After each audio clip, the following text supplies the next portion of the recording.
എല്ലാവർക്കും വിനീത നമസ്കാരം. ശ്രീമദ് ഭാഗവതം ദശമസ്കന്ധ ഉത്തരാർത്ഥം അധ്യായം 87 ശ്ലോകം 37-38 രണ്ട് ശ്ലോകങ്ങൾ ഇന്ന് നമുക്ക് നോക്കാം. വേദങ്ങളെ കൊണ്ട് ഭഗവാനെ സ്തുതിക്കുന്ന അശ്രുതിഗീത എന്ന അധ്യായം തുടരുന്നു. ശ്ലോകം 37. ഓം നമോ ഭഗവതേ വാസുദേവായ. ഓം നമോ ഭഗവതേ വാസുദേവായ. സദേവ സൗമ്യേതമഗ്ര ആസീത്. ഹേ സൗമ്യ, ഈ പ്രപഞ്ചം സൃഷ്ടിക്കു മുൻപേ ബ്രഹ്മമായി തന്നെ ഇരുന്നു. ആത്മാവായിതം ഏകയേവ അഗ്ര ആസീൽ. സൃഷ്ടിക്കു മുൻപ് പ്രപഞ്ചം ഉണ്ടായിരുന്നില്ല, ഏകനായ ആത്മാവ് മാത്രമേ ഉണ്ടായിരുന്നുള്ളൂ എന്നിങ്ങനെയുള്ള ശ്രുതിവാക്യങ്ങളിൽ നിന്ന് സൃഷ്ടിക്കു മുൻപ് പ്രപഞ്ചം ഉണ്ടായിരുന്നില്ല, പ്രളയത്തിനു ശേഷം ഉണ്ടാവുകയുമില്ല എന്നറിയാൻ സാധിക്കുന്നതാണ്.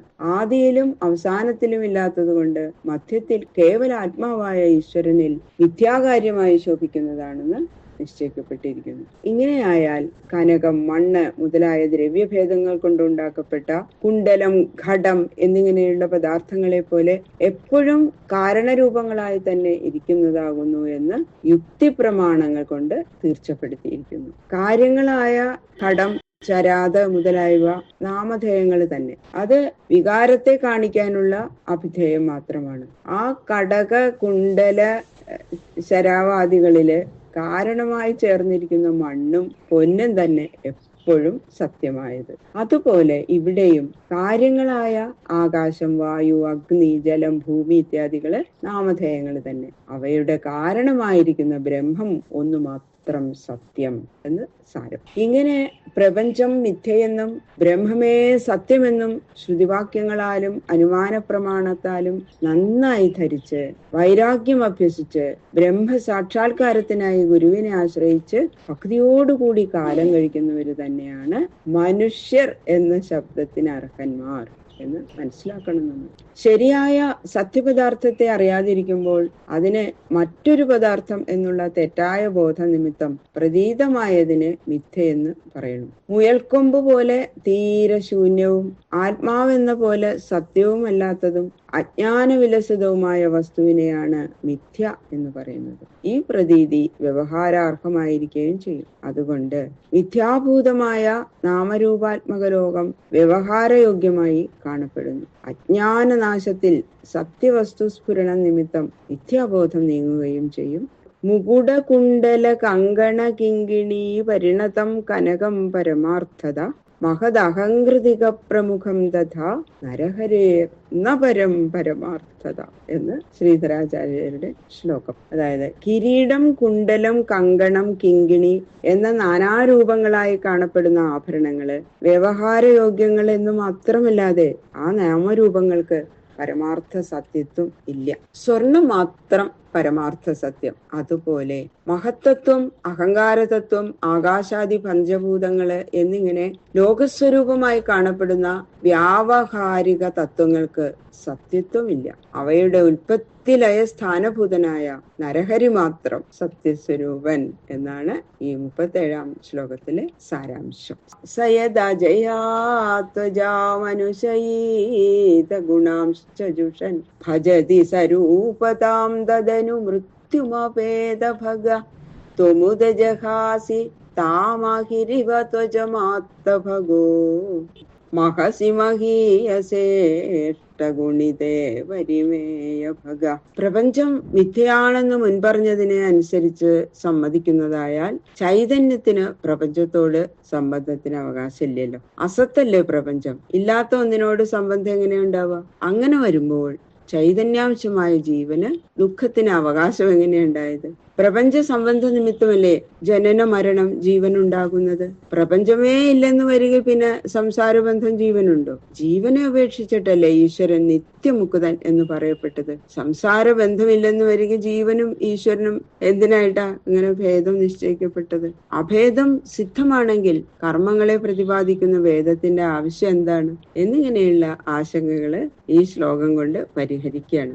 ദ്വാ സുപർണാ സയുജാ സഖായ സമാനം വൃക്ഷം പരിഷസ്വജാതേ തയോരന്യ പിപ്പലം സ്വാദ്വത് പ്രത്യുത്പ്യനശ്നന്യന്യോ അഭിജാകശീതി എന്ന ശ്രുതി വാക്യം. അതായത് രണ്ട് പക്ഷികൾ ഒരുമിച്ച് സഖാക്കളെ പോലെ ഒരു വൃക്ഷത്തെ ആശ്രയിച്ചിരിക്കുന്നു. അവരിൽ ഒരാള് ആ മരത്തിന്റെ ഫലങ്ങൾ തിന്നുന്നു, മറ്റാള് ഫലം ഭക്ഷിക്കുന്നില്ല, എങ്കിലും എപ്പോഴും പ്രസന്നനായിരിക്കുന്നു എന്നുള്ള അന്യാപദേശത്താൽ ജീവേശ്വരന്മാരുടെ സ്വരൂപത്തെയും ഭേദത്തെയും പ്രതിപാദിക്കുന്ന ശ്രുതിയുടെ അർത്ഥം ഇവിടെ നിരൂപണം ചെയ്യപ്പെട്ടിരിക്കുകയാണ്.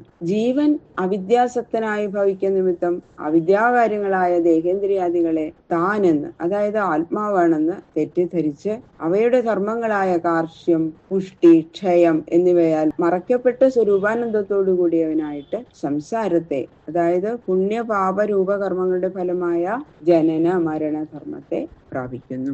ആനന്ദഘനമായ ചൈതന്യമാണ് താൻ എന്നുള്ള പരമാർത്ഥത്തെ തീരെ മറന്ന് അപ്പോൾ മാറി മാറി വരുന്ന വികാരങ്ങളുടെ സംഘാതമായ ദേഹേന്ദ്രിയാദികളാണ് താൻ എന്ന് ബലമായി മോഹിച്ചതിനാൽ അജ്ഞാനമാകുന്ന കാരണ ശരീരത്തിൽ നിന്ന് വേറിടാതെ ബഹുവിധം ശരീരങ്ങൾ പരിഗ്രഹിച്ച് ജനന മരണങ്ങൾക്ക് കീഴടങ്ങി പരിഭ്രമിക്കുന്നു. ജീവന്റെ ഈ മോഹത്തെ നീക്കി യഥാർത്ഥ സ്വരൂപത്തെ ധരിപ്പിക്കാൻ വേണ്ടുന്ന മാർഗത്തെ ഉറപ്പിക്കുന്നത് തന്നെയാണ് കർമ്മകാണ്ഡത്തിന്റെ പ്രവൃത്തി. അതാണ് അതിന്റെ സാരം. ബ്രാഹ്മണരെ മുതലായിട്ടുള്ള ഉത്തമ കുലത്തിൽ ജനിച്ചവര് പിത്താധിക്യ നിമിത്തം കുലമഹിമ മറന്ന് ചണ്ടാളാദികളുടെ സംഘത്തിൽ ചേർന്ന് അവരുടെ വൃത്തികളെ അനുകരിക്കുന്നത് പോലെ ചൈതന്യസ്വരൂപവും ആനന്ദഘനവുമായ ആത്മാവ് അവിദ്യാസംബന്ധ നിമിത്തം നിജരൂപത്തെ മറന്ന് ദേഹാദിധർമ്മങ്ങളെ അംഗീകരിക്കുന്നത് തന്നെ ജീവത്വം. നിദ്ര നശിക്കുന്നതുവരെ സ്വപ്നം നിലനിൽക്കുന്നത് പോലെ അവിദ്യ നശിക്കുന്നതുവരെ മിഥ്യാഭൂതമായ പ്രപഞ്ചം നിലനിൽക്കുന്നതിനാൽ പാരമാർത്ഥിക സത്തയില്ലെങ്കിലും വ്യാവഹാരിക സത്താ സംബന്ധ നിമിത്തം ജീവന് സുഖ ദുഃഖ രൂപമായ ബന്ധം ഭവിക്കുന്നു. പരമാത്മാവായിരിക്കുന്ന നിന്തിരുവടിയാകട്ടെ സർപ്പം തന്റെ തോലിനെ എന്ന പോലെ അവിദ്യയെ ഉപേക്ഷിക്കുന്നു. അവിദ്യയോട് ചേർച്ചയില്ലാത്തതിനാൽ തന്റെ ഐശ്വര്യത്തിന് യാതൊരു കുറവും സംഭവിക്കുന്നില്ല.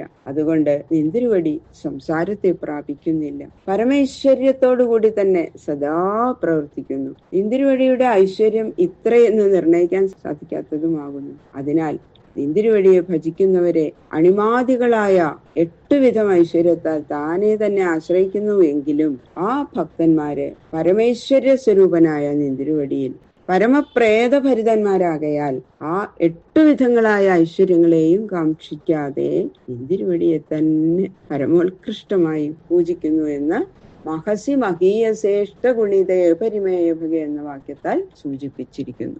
നൃത്യന്തീതവ വീക്ഷണാങ്കണഗത കാലസ്വഭാവാദിഭി ഭാവാൻ സത്വരജസ്തമോ ഗുണമയാൻ ഉന്മീലയന്തി ബഹൂൻ മാം ആക്രമ്യ പദാശിരസ്യതിഭരം സമ്മർദ്ദയന്ത്യാതുരം മായാതേ ശരണം ഗതോസ്മി നിർഹരേ ത്വാമേവ താം ഭാരയ എന്ന ശ്രീധരാചാര്യരുടെ ശ്ലോകം അർത്ഥം. ഹേ നൃസിംഹദേവ, കളി തൂങ്ങിയിരിക്കുന്ന നിന്തിരുവടിയുടെ ശക്തിയാകുന്ന മായാഭഗവതി കാലം, സ്വഭാവം മുതലായ വേഷക്കോപ്പുകൾ കൊണ്ട് സ്വദേഹത്തെ അലങ്കരിച്ച് കാണുന്നവരെ മയക്കുന്നതിന് സമർത്ഥങ്ങളായ സത്വ രജസ് തമോ ഗുണ സംബന്ധികളായ ബഹുവിധ ഭാവങ്ങളെ പ്രകാശിപ്പിച്ചുകൊണ്ട് മനോഹരമായി കളിക്കുമ്പോൾ ആ ഭഗവതി എന്റെ ശിരസിലും കയറി താളം വെച്ച് കളിക്കുന്നു. ആ ചുവട്ടടി സഹിക്കാൻ ഞാൻ സമർത്ഥനല്ലാതെ നന്നെ ക്ലേശിക്കുന്നു. കളി മതിയാക്കൂ, എനിക്ക് സഹിക്കവയ്യാതായിരിക്കുന്നു, എന്റെ ശിരസിൽ നിന്ന് താഴത്തിറങ്ങൂ എന്നൊക്കെ ഞാൻ എത്ര തന്നെ ശാസിച്ചാലും കൂട്ടാക്കുന്നില്ല. ഹേ ദയാസിന്ധു ശ്രീഹരേ, ഞാൻ അങ്ങയെ ആ ഭഗവതി കളി തുടങ്ങിയിരിക്കുന്നത് എന്നെ ശരണം പ്രാപിച്ചിരിക്കുന്ന എന്റെ ഭക്തന്റെ തലയിൽ ഇനി കാലൂന്നി കളിക്കണ്ട, വിട്ടുപോയിക്കൊള്ളുക എന്നൊരു കൽപ്പന അങ്ങു തന്നെ കൊടുത്ത് അടിയനെ ആ ചവിട്ടടിയിൽ നിന്ന് മോചിപ്പിക്കുവാൻ കരുണയുണ്ടാകണം എന്ന് ഉറക്ക കരഞ്ഞുകൊണ്ട് ഭഗവാനെ ശരണം പ്രാപിച്ചു കൊള്ളുക. അതുകൊണ്ട് മാത്രമേ രക്ഷയുള്ളൂ എന്നാണ് ശ്രുതി മാതാവ് ചെയ്യുന്ന ഉപദേശത്തിന്റെ സാരം. ബാക്കിയുള്ള ശ്ലോകങ്ങള് നാളെ നോക്കാം. സർവത്ര ഗോവിന്ദനാമ സങ്കീർത്തനം. ഗോവിന്ദ ഗോവിന്ദ.